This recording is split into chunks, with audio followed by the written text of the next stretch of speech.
जय हिंद साथियों, स्वागत है आपके अपने YouTube platform learn with fun Ravi Gupta में। दोस्तों आज से हम चर्चा करेंगे साइकोलॉजी के बारे में, मतलब मनोविज्ञान के बारे में।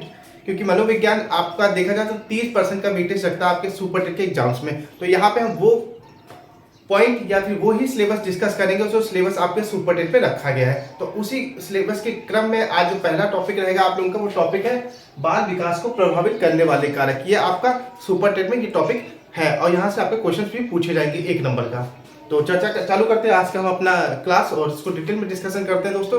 तो प्लीज एक बार मेरे चैनल को लाइक करिए, शेयर करिए और सब्सक्राइब करना मत भूलिएगा। तो आज का हमारा जो पहला टॉपिक है वो है बाल विकास को प्रभावित करने वाले कारक।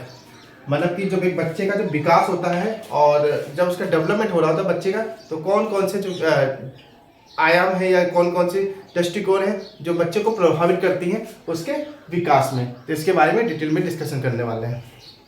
तो फिलहाल आप जानिए, वैसे तो 2 ही कारक हैं। कौन कौन से 2 कारक हैं आप याद रखना, इसके 2 कारक होते हैं। एक होता है आपका आंतरिक कारक। आंतरिक कारक वह कारक जो उसको अपने माता पिता से मिला है, मतलब उसके विरासत में या फिर देखा जाए तो उसके जीन्स के द्वारा उसको अपने माता पिता से मिला है। तो वो क्या हो गया, वो हेरिडिटी बोलते हैं। जैसे इंग्लिश में बोलते हैं अनुवांशिकता बोलते हैं और इंग्लिश में बोलते हैं हेरिडिटी। हेरिडिटी क्या, हमको अपने माँ बाप से, हमारे माँ बाप का आंखों का कलर अगर नीला है तो मेरा भी नीला है, और मेरे माँ बाप की अगर हाइट छोटी है तो मेरी भी छोटी है, ठीक है। तो ये सब चीज़ें हमारी आंतरिक हो गई, हमें माँ बाप के जीन्स के द्वारा मिली हैं, तो इसको बोलते हैं ये अनुवांशिकता के अंदर आ जाएगी। फिर दूसरा कारक हमारा आता है, अभी हम इसका डिटेल में डिस्कशन करेंगे, ये तो ऊपरी ऊपरी था। फिर हमारा दूसरा आ गया बाह्य कारक। बाह्य कारक में हमारा क्या आता है, पर्यावरण, मतलब इंग्लिश में बोलते हैं इन्वायरमेंट।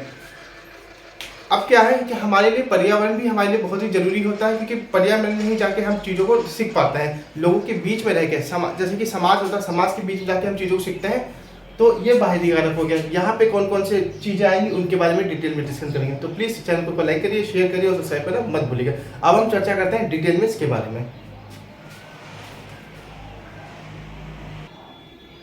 तो दोस्तों अनुवांशिकता के अंदर जो आपका पहला पॉइंट है वो पॉइंट है, एक बच्चा अपने माता पिता से विरासत में मिली सभी गुणों को अनुवांशिकता कहते हैं। अब इसको आप समझिए, अगर इसको लिखना चाहे तो आप लिख लीजिए, मैं साइड हो जाता हूँ। इसका मतलब ये होता है, जब एक बच्चे का जन्म होता है, ठीक है, तो क्या उस समय, पहले आप ही समझिए कि इंसान का बच्चा क्या है, इंसानी तो होगा, ऐसा तो नहीं इंसान का बच्चा कुत्ता बन जाएगा। तो ये भी देखा जाए तो कहीं ना कहीं क्या है, जीन्स के द्वारा ही तो होता है, जिसके कारण इंसान का बच्चा इंसान ही बनता है। और दूसरी बात, इस जो जीन्स होते हैं ये क्या करें, एक जनरेशन से दूसरी जनरेशन, मतलब एक पीढ़ी से लेकर दूसरी पीढ़ी में ट्रांसफर किए जाते हैं, जिसके कारण क्या होता है, किसी उनके अगर उनके माँ बाप के आंखों का रंग नीला है तो उनके बच्चों का भी आंखों का रंग नीला होगा। या उनके माँ बाप की हाइट ज़्यादा है तो हो सकता है अगर किसी उनकी माँ या पापा में से किसी की हाइट ज़्यादा है तो बच्चे पर प्रभाव पड़ेगा और बच्चे की भी हाइट ज़्यादा होगी, ठीक है। तो इसमें क्या होता है, एक जनरेशन से दूसरी जनरेशन में पास आउट किया जाता है, ठीक है दोस्तों। यह आपकी एक विशेषता है हेरिडिटी की, मतलब अनुवांशिकता क्या है, एक जनरेशन से दूसरी जनरेशन में पास आउट होता है। तो आप इसको पहले लिखिए। इसके अंदर एक चीज और भी आती है अनुवांशिकता के अंदर कि मान लो कि अगर आपके माँ बाप में से किसी की मैथ अच्छी थी तो बच्चे के अंदर वो कैरेक्टरिस्टिक, वो गुण आ जाते हैं, बच्चे की भी मैथ अच्छी होगी दोस्तों, ठीक है। और बच्चों का बौद्धिक स्तर भी अच्छा हो सकता है अगर इनके माँ बाप में से किसी का अगर अच्छा है, ठीक है। तो अनुवांशिकता क्या है, जो कैरेक्टरिस्टिक, वो सब अवधारणाएं, वो सभी चीजें जो माँ बाप के अंदर पाई जाती थी वो कहीं ना कहीं, अब माँ बाप से जब फर्टिलाइजेशन होता है एक लड़की और एक लड़के के बीच में, तो फिर एक बच्चे का जन्म होता है, ठीक है। उसी तरह अब जो उनके गुण हैं माँ बाप के, वो गुण क्या है उनके बेटे के अंदर चले जाते हैं। तो ये अनुवांशिकता के अंदर ये चीजें आती हैं। इसको नोट डाउन करिए, अगला पॉइंट देखते हैं।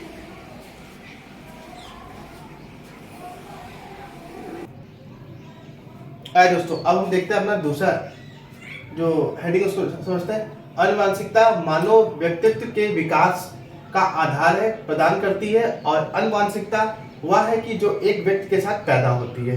अब समझिए कि क्या लाइन बोल रही है ये लाइन, ये बोली जैसे कि जब एक घर का निर्माण किया जाता है तो नींव डाली जाती है, ठीक है, उस नींव पे वो घर पूरा खड़ा होता है।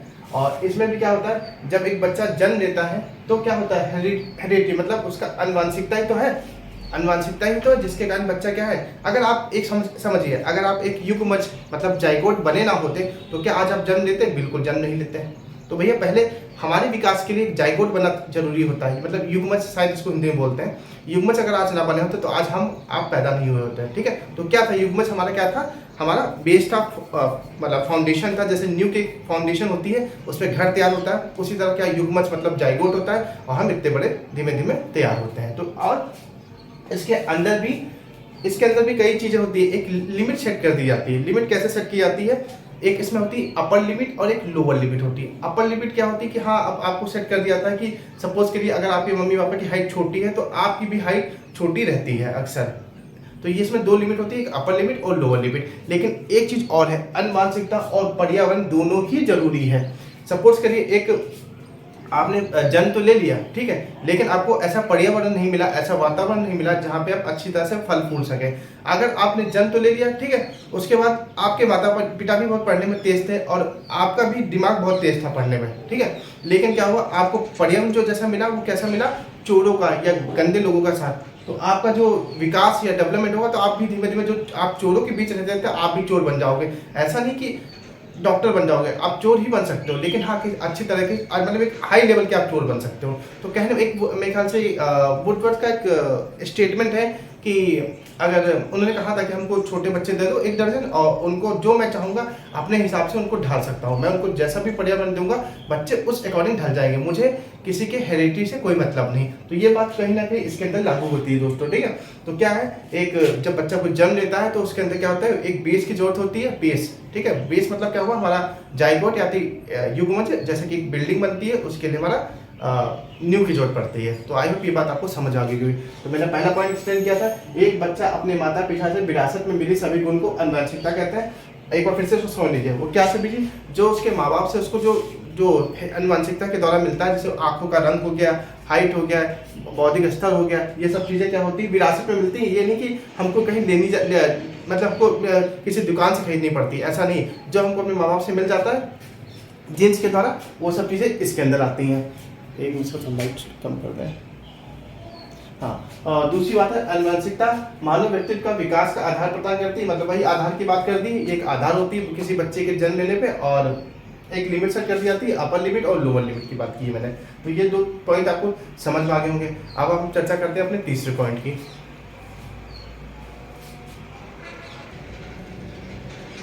तो दोस्तों अब तीसरा पॉइंट डिस्कस करते हैं। गर्भाधान के समय एक नर और मादा जनन कोशिकाओं के मिलने से डिंब का निषेचन होता है और निषेचित अंडे को युग्मज के रूप में जाना जाता है। तो कहने का मतलब यह है, जब मेल और फीमेल जब कॉन्सेप्शन करते हैं तो उस समय क्या होता है, एक जर्म सेल जो होते हैं इनके, उसका फर्टिलाइजेशन होता है, ठीक है। और फर्टिलाइजेशन होता है, फर्टिलाइजेशन ऑफ ओवम्स का, जो ओवम होता है उसका फर्टिलाइजेशन होता है दोस्तों, और एग का निर्माण होता है, ठीक है।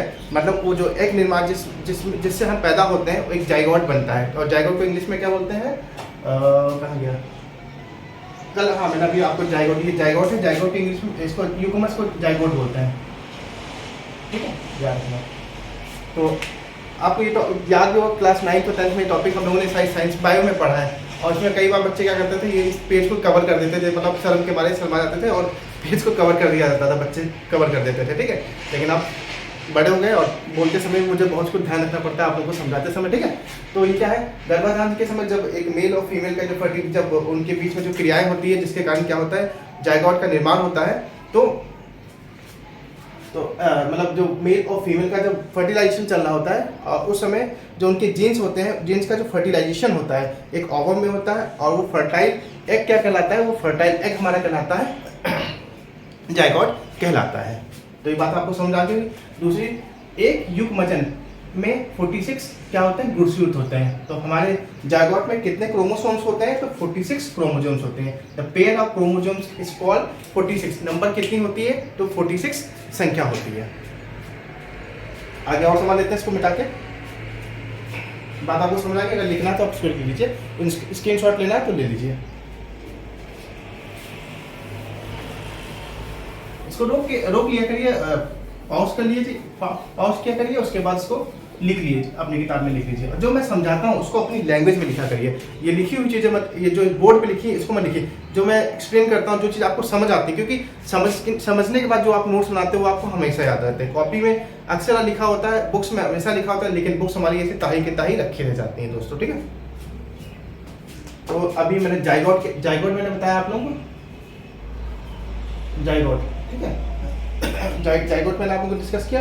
जाइगोट में कितने पेयर होते हैं क्रोमोसोम्स के, क्रोमोसोम्स के कितने पेयर होते हैं, क्रोमो स्पेलिंग या पाई मात्रा में कोई गलती हो तो उसके लिए माफी मांगता हूँ उनसे, पर मैं यहाँ पे समझाने आया हूँ क्योंकि आपके पेपर में आपको लिखना नहीं होगा, सिर्फ आपको समझना है और गोला करना है, ठीक है।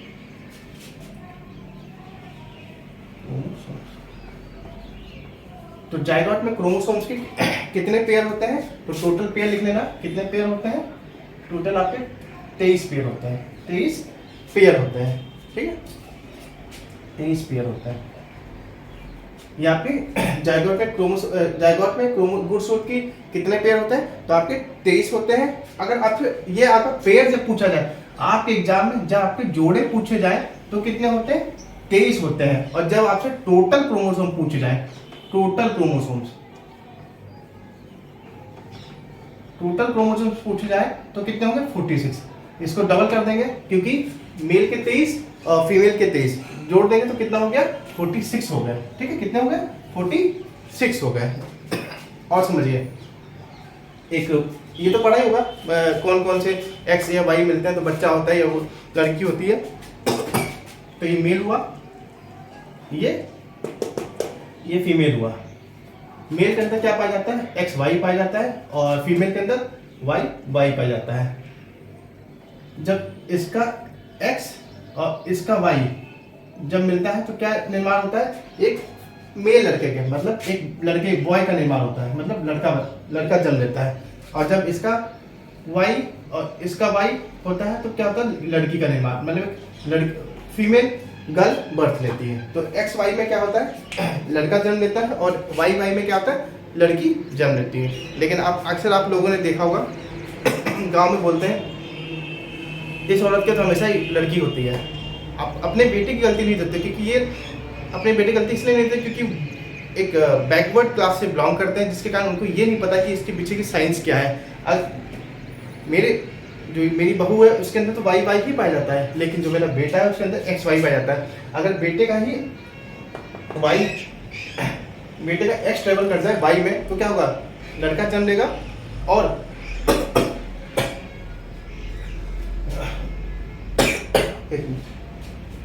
जब वाई वाई ट्रेवल कर जाता है तो लड़की जन्म लेती है दोस्तों। तो ये बात आप लोगों को क्लियर हो गई होगी, समझ।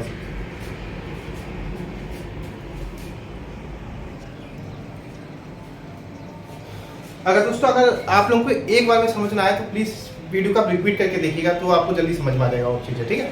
कई बार क्या होती है, कोई चीज़ नई चीज़ पहली बार देखते हैं तो हमको समझ में नहीं आता, लेकिन जब उसको हम रिपीट करके देखते हैं तो वो चीज़ हमारे जहन में बैठ जाती है। अब हम डिस्कस करते हैं जीनोटाइप और फिनोटाइप के बारे में। जी लग गया मतलब जीन्स, सेल्स। अब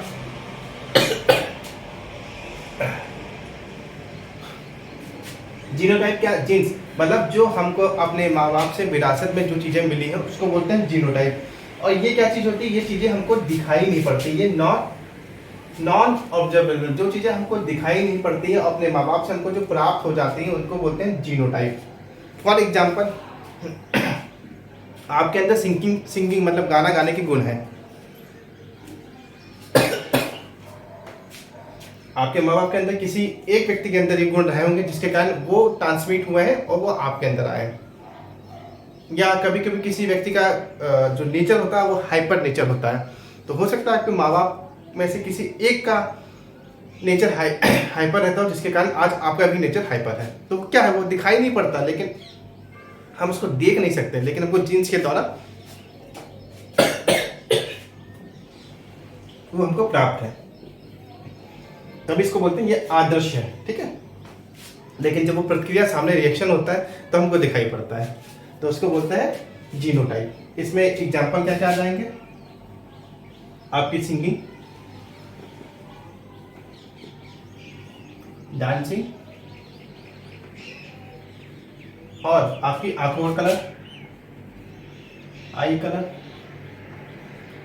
ये हमको अपने माँ बाप से विरासत में चीजें मिलती हैं, इसको बोलते हैं जीनोटाइप। अगला है फिनोटाइप।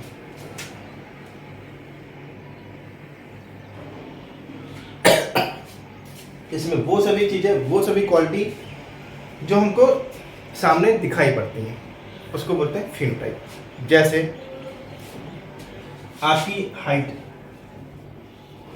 हमको दिखाई पड़ती, भैया मैं इतना लंबा हो गया हूँ, हमको दिखाई पड़ा ना कि फिनोटाइप के अंदर आ गया। हमारा वेट, हमारा वजन, मतलब हम मशीन पे जाके तौल लेते हैं अपना वजन, हाँ भैया हम 60 किलो के हो गए, तो क्या ये फिनोटाइप हो गया। तो आई होप ये बातें आपको क्लियर हुई। जीनोटाइप जो हमको दिखाई नहीं पड़ता, जो क्वालिटी जो विशिष्टता हमको दिखाई नहीं देती वो जीनोटाइप होती है। फिनोटाइप बहुत सारी विशिष्टताएं जो हमको दिखाई पड़ती हैं वो सब फिनोटाइप विशिष्टताएं कहलाती हैं। आई होप ये बात आपको क्लियर हो गई। एक बार प्लीज मेरे वीडियो को लाइक करिए, शेयर करिए और सब्सक्राइब करना मत भूलिएगा।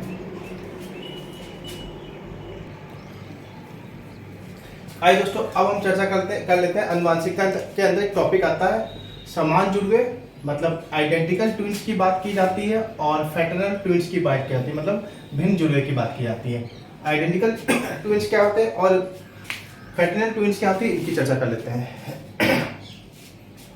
इनको पहले हम क्या बोलते हैं, इनको हम बोलते हैं मोनोजाइगोट। मोनोजाइगोट क्या होता है, ये सिंगल सेल और सिंगल, जब ये आपके सेम एग, मतलब इनमें जो बच्चे जन्म लेते हैं, एक माँ के अंदर जो प्लेसेंटा बनता है तो वो एक ही प्लेसेंटा के अंदर दोनों ही बच्चे जन्म लेते हैं, ठीक है।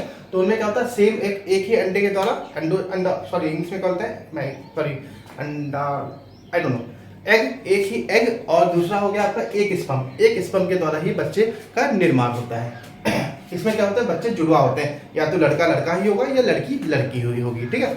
अगला पॉइंट है शकल, एक दोनों का मतलब शकल जो दिखती है वो डिक्टो एक जैसी होगी। किसके अंदर, ये समान जुड़वे के अंदर उनकी शकल एक जैसी होगी, उनका जो ब्लड ग्रुप होगा वो भी एक जैसा होगा, और इंटरेस्ट भी उनका, मतलब इंटरेस्ट हो वो भी सेम एक जैसा होगा, लेकिन उनके फिंगरप्रिंट अलग होंगे दोस्तों, ठीक है। तो क्या बोलते हैं इसको, मोनोजाइगोट। इसको आप एक बार फिर से रिपीट करिएगा और अपनी कॉपी में अपनी लैंग्वेज में इसको लिख लीजिएगा।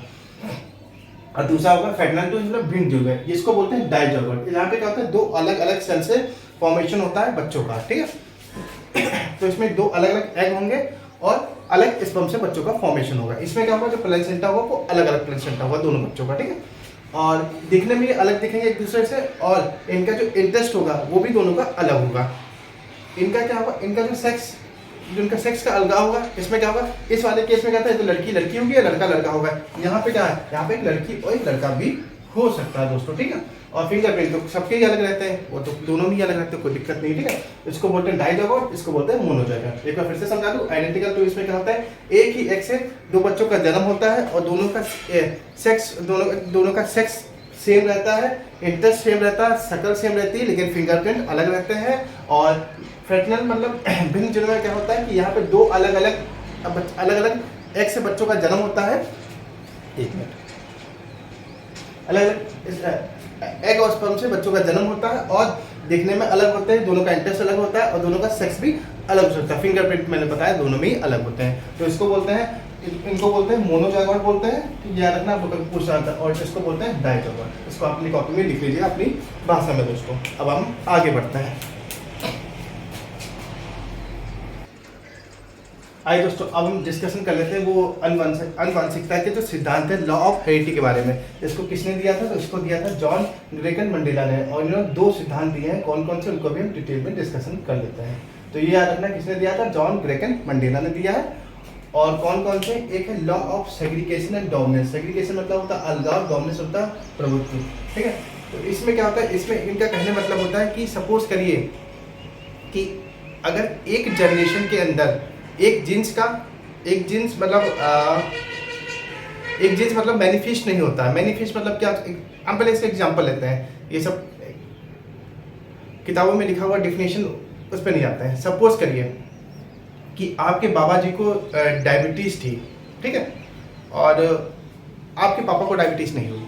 फिर क्या हुआ, जब आपके पिता के जो बच्चे हुए उनको डायबिटीज़ हो गई। तो कहने मतलब क्या है, जो उनके बाबा थे, बाबा के जो जीन्स थे वो कैरी हुए कहीं ना कहीं पापा के अंदर, और पापा के जीन्स कैरी हुए उनके बेटे के अंदर। लेकिन पापा के अंदर क्या हुआ, डायबिटीज़ की बीमारी नहीं आई, लेकिन उनके बेटे के अंदर डायबिटीज़ की बीमारी आ गई। कहीं ना कहीं जीन्स वो कैरी किए जा रहे थे, लेकिन एक जनरेशन में वो मैनिफेस्ट नहीं हुए, लेकिन वो अगली जनरेशन में जाके वो जीन्स मैनिफेस्ट हो गए। तो वो किसके अंदर आएंगे, लॉ ऑफ सेग्रीगेशन और डोमिनेंस के अंदर, ठीक है। तो बात समझ में आई। कि कोई जरूरी नहीं कि अगर आपके घर में आपके माँ बाप में से किसी को अगर मम्मी को डायबिटीज है तो आपको भी डायबिटीज हो, कोई जरूरी नहीं, आपको नहीं होगी, लेकिन आपके होने वाले बच्चे को डायबिटीज हो सकती है। वो जीन्स क्या होता है, एक जनरेशन में भले दब जाए लेकिन वो अगली जनरेशन में जो उछाल मार जाता है। ये सब चीजें किसके अंदर आएंगी, लॉ ऑफ सेग्रीगेशन और डोमेन्स के अंदर। अगर आपको इंग्लिश में लिखना हो तो मैं अपनी कॉपी उठा के मैं डिक्टेट कर देता हूँ, फटाफट लिख लीजिएगा। लॉ ऑफ सेग्रीगेशन और डोमिनेंस के अंदर लिखिए, if the traits of one genes are not manifested in one generation it does not mean that they will die. ठीक है, एक बार फिर से रिपीट करूं, if the traits of one gene are not manifested in one generation it does not mean that they will die, they will become dominant in further generation. एक generation में उन्होंने अगर जन्म नहीं लिया तो हो सकता है अगले आने वाली पीढ़ी में वो जन्म ले सकते हैं। तो ये बात थी आपकी लॉ ऑफ सेग्रीगेशन और डोमेन्स। आई होप ये बात आपको समझ आ गई होगी। अब हम चर्चा करते हैं अगले की।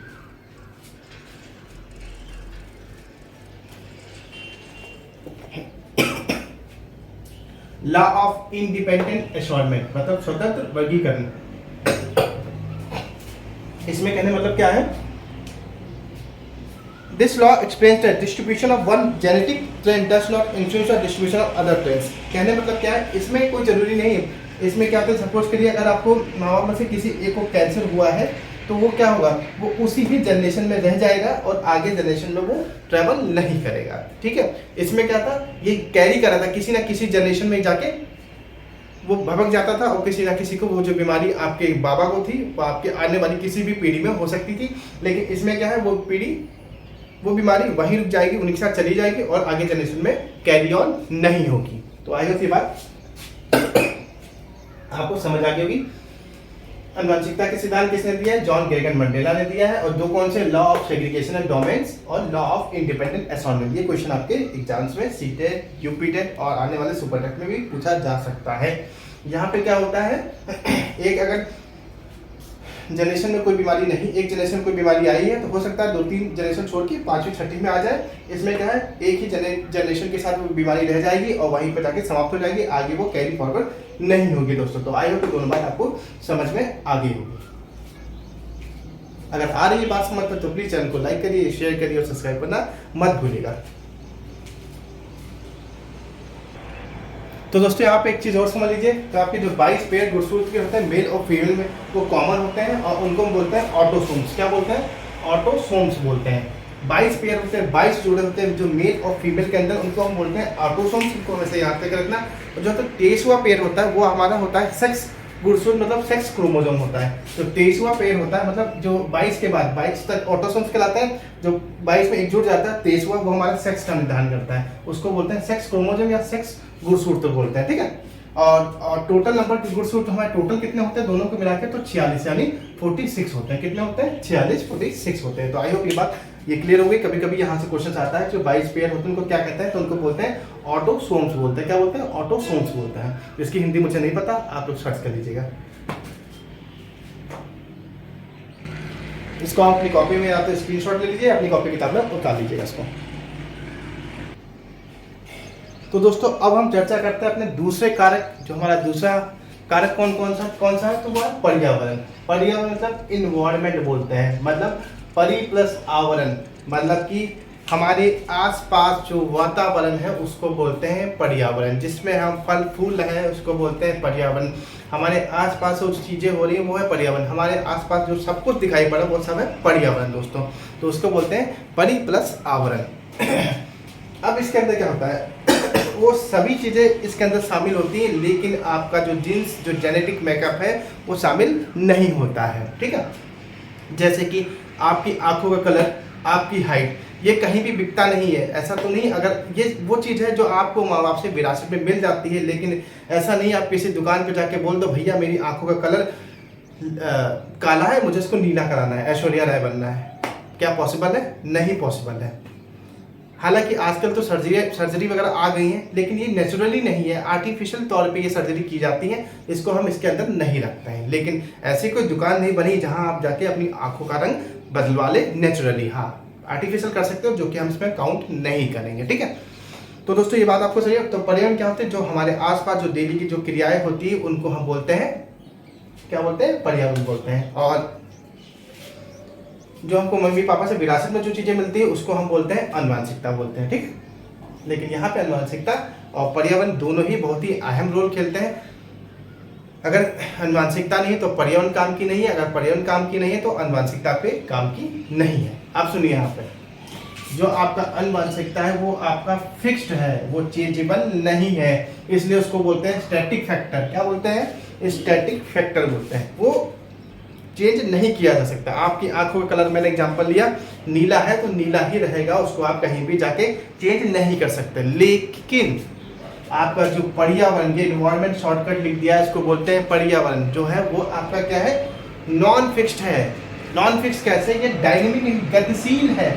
आज आप कहाँ हैं? लखनऊ में हैं तो कल आप दिल्ली में होंगे, आज आप बलिया में हैं तो कल आप लखीमपुर में होंगे। यहाँ पे क्या आप ट्रैवल कर सकते हो, और यहाँ पे क्या है? जैसे कि तुझे जैसे हो, अगर काला रंग है तो काले ही रहोगे, ठीक है।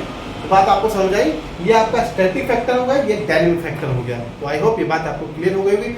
प्लीज चैनल को एक बार लाइक करिए, शेयर करिए और सब्सक्राइब करना मत भूलिएगा दोस्तों।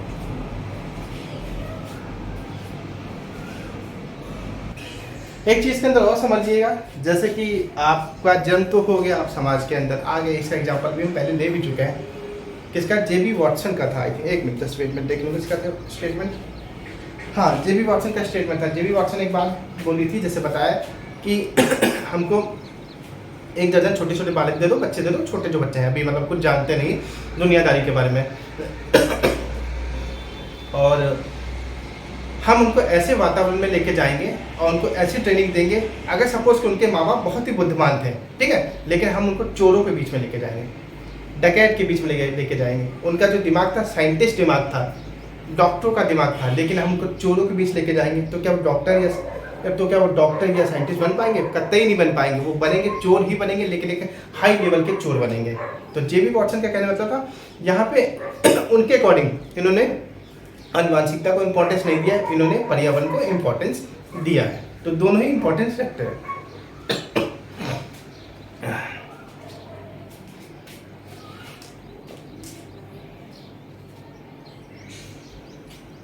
एक बच्चे को अगर पर्यावरण ही अच्छा नहीं मिला है तो उसकी जो स्टडी और एजुकेशन, उसकी देख पालन पोषण वो अच्छा नहीं हो पाएगा दोस्तों, ठीक है।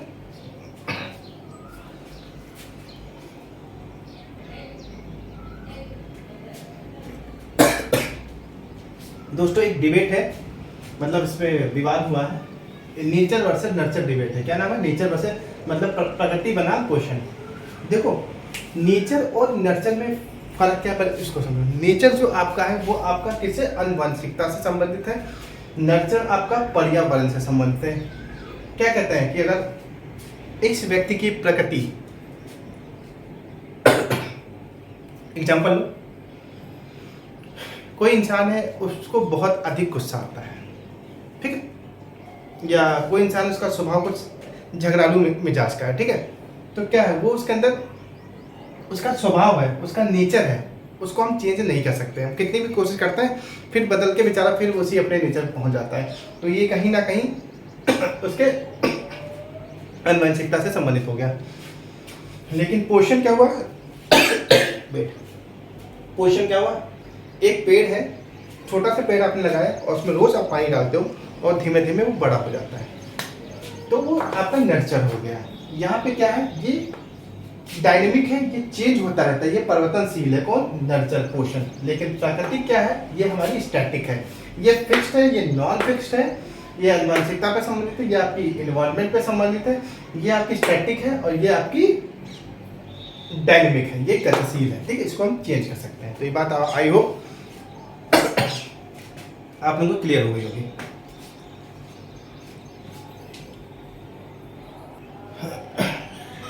लेकिन दोस्तों एक बालक के विकास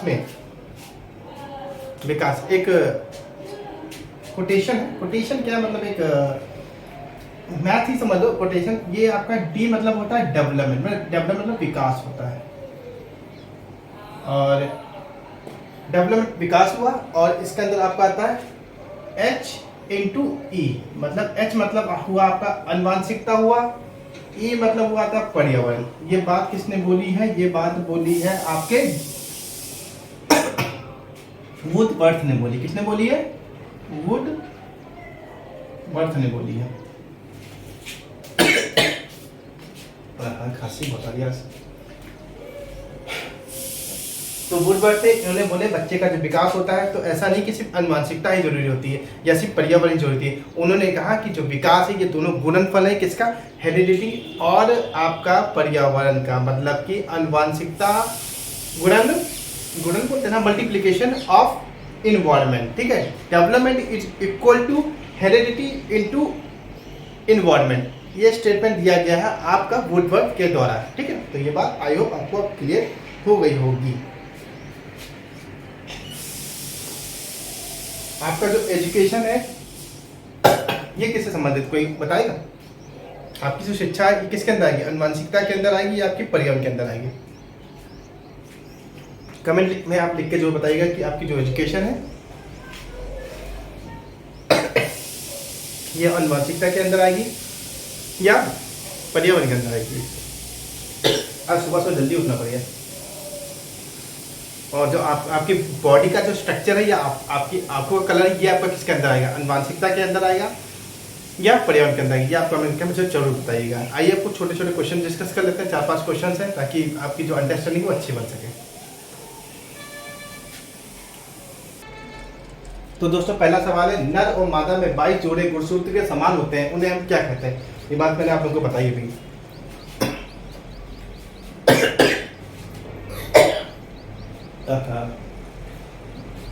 क्या उनको ऑटोसोम्स कहते हैं, XX क्रोमोसोम कहते हैं, XY गुणसूत्र कहते हैं या जेनेटिक मेकअप कहते हैं? तो अभी मैंने आप लोगों को बताया था कि नर और मादा में जो 22 पेयर होते हैं उनको क्या बोला जाता है, उनको ऑटोसोम्स बोला जाता है। 23वें पेयर आपका सेक्स क्रोमोसोम्स कहलाते हैं। तो इसका जो आंसर होगा वो आपका ये होगा, ऑटोसोम्स होगा। 22 पेयर के गुणसूत्र अगर पूछ लिया जाए तो क्या उनको बोलते हैं, तो उनको बोलते हैं ऑटोसोम्स बोला जाता है। इसको आप लिख लीजिएगा, क्वेश्चन आएगा आपके एग्जाम्स में। तो दोस्तों आपका अगला सवाल है, विकास का उत्पाद क्या है, मतलब डेवलपमेंट का प्रोडक्ट क्या है? केवल अनुवांशिकता, केवल पर्यावरण, अनुवांशिकता प्लस पर्यावरण या स्वेच्छा का अवसर? तो ये मैंने आपको बात बताई थी, B=H×E, ठीक है। ये बात किसने बोली है, फटाफट कोई बताओ, फटाफट बताओ। डेवलपमेंट हेरिडिटी इनटू इन्वायरमेंट की बात किसने बोली है? तो वुडवर्थ ने बात बोली है। विकास दोनों चीज से मिलकर बना हुआ है, किससे? आपके अनुवांशिकता और पर्यावरण से मिलकर बना हुआ है, ये आपका प्रोडक्ट है। तो आई होप बात आपको क्लियर हो गई। तो दोस्तों अगला सवाल है, मनुष्य में रिक्त स्थान जोड़े गुणसूत्र कितने होते हैं? मतलब एक मनुष्य के अंदर रिक्त स्थान जोड़े कितने होते हैं? तो आपको हमने बताया था 55, 40, 60 या 23।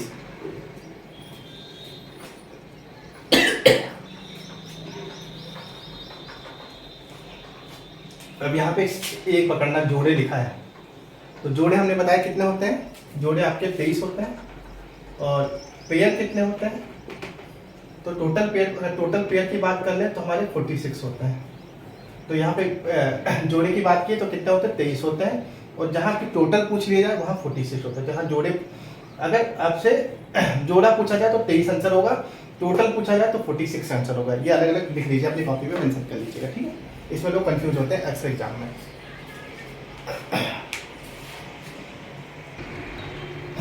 दोस्तों आज का आखिरी क्वेश्चन है, एक जीन के लक्षण जो एक पीढ़ी में गैर प्रभावित होता है और अगली पीढ़ी में दिखाई पड़ जाते हैं। इसकी बात मैंने आपसे बात की थी, जो आपके अनुवांशिकता के जो सिद्धांत होते हैं उसमें। तो कौन सा लॉ है? तो कौन सा लॉ है? स्वतंत्र वर्गीकरण, अलगाव एवं प्रभुत्व, स्थानांतरण या जीन परिवर्तन। तो भैया मैंने आपको बताया था, सपोज तो आपके पापा के अंदर वो जीन्स थे, आपके पापा के अंदर नहीं आए लेकिन उनके बेटे के अंदर आ गए, तो वो किसके अंदर आएंगे? तो वो आपके इसके अंदर आएंगे, अलगाव और प्रभुत्व के अंदर। किसके आएंगे? अलगाव और प्रभुत्व के अंदर वो चीज़ें दिखाई पड़ी, ठीक है। तो आई होप दोस्तों बात आपको समझ में आ गई होगी। अगर आपको मेरा डिस्कशन अच्छा लगता है तो प्लीज़ मेरे चैनल को लाइक करिए, शेयर करिए और सब्सक्राइब करना मत भूलिएगा। अपने दोस्तों को भी और ग्रुप में भी शेयर करिएगा सबको दोस्तों, और लाइक जरूर कर देना दोस्तों। जय हिंद दोस्तों।